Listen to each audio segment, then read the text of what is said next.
যে নির্বাচনের আগে বিচার হতে হবে খুনিদের। বাংলাদেশ জামাত ইসলামী শহীদ পরিবার এবং আহত পরিবারের জন্য যা করেছে, অন্তর্বর্তীকালীন সরকার এখন পর্যন্ত সেই পদক্ষেপ নিতে পারেনি। এটা হতে পারে না। শহীদের তালিকায় যারা যুক্ত হয়েছিলেন, যাদের কাছে আমাদের অনুদান এখনো পৌঁছে নাই, তাদের কাছে পৌঁছে দেওয়ার জন্য আমরা আজকের এই আয়োজন করেছি। বাংলাদেশ জামাত ইসলামী চীন মৈত্রী সম্মেলন কেন্দ্রে শহীদ পরিবারের সদস্যদের নিয়ে তিনি সমাবেশ করেছেন, সমবেদনা জানিয়েছেন, তাদের পাশে দাঁড়িয়েছেন, আর্থিক অনুদান দিয়েছেন। আমিরে জামাতের পক্ষ থেকে হোটেল ফার্সে আমরা পল্টনে সমস্ত আহত পরিবারের সদস্যদেরকে ডেকে তাদেরকে আমরা সমবেদনা দিয়েছিলাম এবং আর্থিক সহযোগিতা তাদের কাছে তুলে দিয়েছিলাম। আপনারা দেখেছেন যে আমরা রমজান মাসে ঢাকা মহানগরী দক্ষিণে আমরা 100 জন আহত, সবচেয়ে বেশি ক্ষতিগ্রস্ত যারা ঢাকা অবস্থান করছেন, এই সমস্ত সবচেয়ে বেশি আহত এবং ঝুঁকিপূর্ণ রোগী যারা, তাদের ট্রিটমেন্টের জন্য প্রত্যেকের হাতে 30,000 টাকা করে আমরা 30 লক্ষ টাকা সেদিন আমরা তুলে দিয়েছিলাম। আমরা শহীদ পরিবারের সাথে আছি। আমির জামাত বলেছিলেন, যারা শহীদ হয়েছেন, জীবন দিয়েছেন, এরা কোনো দলের সম্পদ নয়, এরা আমাদের জাতীয় সম্পদ, জাতির বীর। এই জাতীয় বীর যারা, তাদের পরিবারকে সুরক্ষা দেওয়া, তাদের পাশে দাঁড়ানো, তাদের আর্থিকভাবে তাদেরকে সমৃদ্ধ করা এবং তাদের জীবন পরিচালনা করার জন্য একটা রাষ্ট্রীয় উদ্যোগ প্রয়োজন, সেই দাবি বাংলাদেশ জামাত ইসলামীর পক্ষ থেকে সবার আগে জানানো হয়েছিল যে শহীদ পরিবারকে পুনর্বাসনের জন্য পদক্ষেপ গ্রহণ করতে হবে। আমরা দাবি দিয়েছিলাম আহত পরিবারের পুনর্বাসনের জন্য পদক্ষেপ গ্রহণ করতে হবে।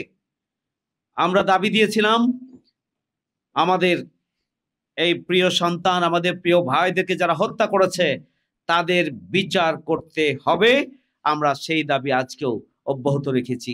আমরা আজকের এই সমাবেশ থেকে সেই দাবি পুনর্ব্যক্ত করছি যে অবিলম্বে শহীদ এবং আহত যারা জীবন দিয়েছেন, যারা খুন করেছেন, এই খুনিদেরকে অবিলম্বে বিচারের আওতায় এনে উপযুক্ত শাস্তির ব্যবস্থা গ্রহণ করতে হবে। আমরা আজকের এই সমাবেশ থেকেও আমরা দাবি জানাচ্ছি। আমরা সরকারের কাছে দাবি জানাতে চাই, একটা রাজনৈতিক দল হিসাবে বাংলাদেশ জামাত ইসলামী শহীদ পরিবার এবং আহত পরিবারের জন্য যা করেছে, অন্তর্বর্তীকালীন সরকার এখন পর্যন্ত সেই পদক্ষেপ নিতে পারেনি।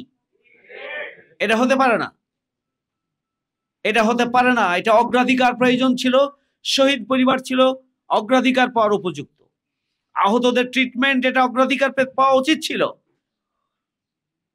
কিন্তু আমরা দেখেছি যে অন্তর্বর্তীকালীন সরকার সেক্ষেত্রে অগ্রাধিকার বিবেচনায় শহীদ পরিবার এবং আহত পরিবারের পাশে যেভাবে দাঁড়ানো দরকার ছিল, যেভাবে ক্ষতিপূরণ দেওয়া দরকার ছিল, সেটি এখনো তারা পূরণ করতে পারেনি, পদক্ষেপ গ্রহণ করতে পারেনি। অবিলম্বে আহত এবং শহীদ পরিবারের পুনর্বাসনের জন্য সরকারকে কার্যকর পদক্ষেপ গ্রহণের জন্য আমরা আজকের এই সমাবেশ থেকে আবেদন জানাচ্ছি, আমরা দাবি জানাচ্ছি। সম্মানিত সুধীমণ্ডলী, সাংবাদিক বন্ধুগণ, আপনারা জানেন এখানেই শেষ নয়।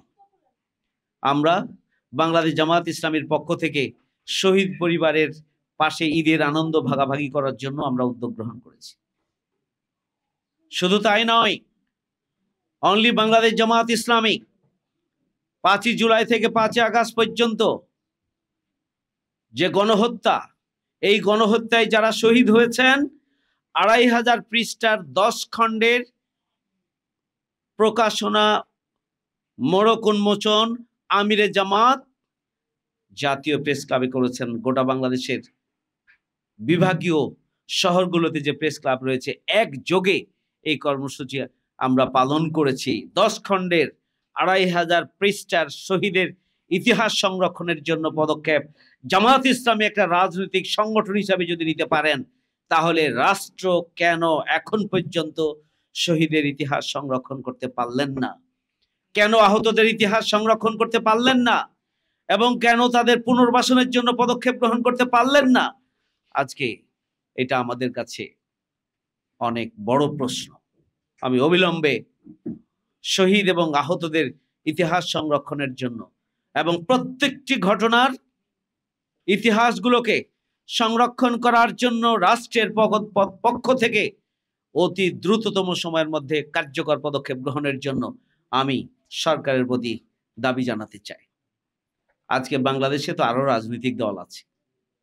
আমরা জনগণের জন্য রাজনীতির কথা বলি, আমরা মানুষের জন্য রাজনীতির কথা বলি, আমরা 18 কোটি মানুষের জন্য রাজনীতির কথা বলি।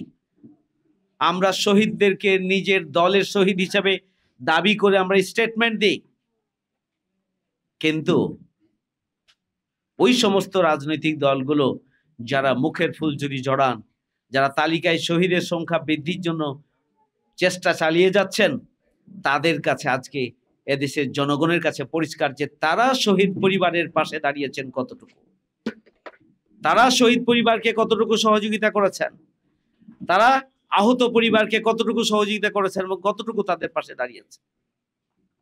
এটা আজকে জাতির কাছে পরিষ্কার। রাজনীতি করার প্রয়োজন নেই, মানবিক জায়গা থেকে মানবিক প্রয়োজন পূরণের জন্য শহীদ পরিবারের পাশে জামায়াত ইসলামী প্রথম থেকেই ছিল, এখনো আছে এবং ভবিষ্যতে থাকবে ইনশাআল্লাহ। শহীদদের সম্মানকে, মর্যাদাকে আল্লাহ উচ্চকিত করেছেন। শহীদদের সম্মান এবং মর্যাদাকে এই দুনিয়ায় জামায়াত ইসলামীর পক্ষ থেকে তাদের মর্যাদাকে উচ্চকিত করার জন্য আমরা আমাদের প্রচেষ্টা চালিয়ে যাচ্ছি। আমাদের এই প্রচেষ্টা, আমাদের এই কার্যক্রম, আমাদের কর্মসূচি অব্যাহত থাকবে ইনশাআল্লাহ।